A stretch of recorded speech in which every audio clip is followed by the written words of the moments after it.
आरती, मला जरा ही नाडी बांधून दे ना. हा बांधते हा.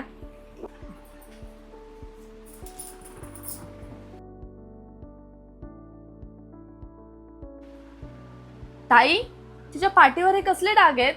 तुला जिजूने मारलंय का? अगं कुठे काय, ते काहीतरी लागलं असेल.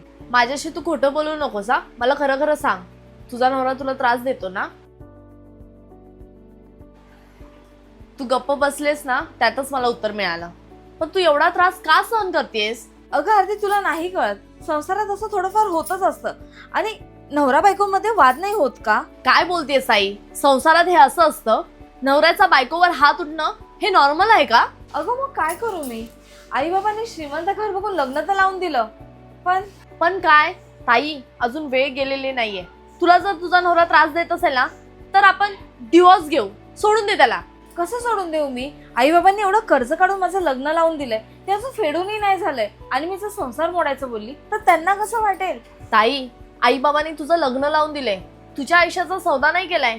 आणि जर नवऱ्याचा हात तुझ्यावर एकदा उठला ना, तर तो परत पण उठेल.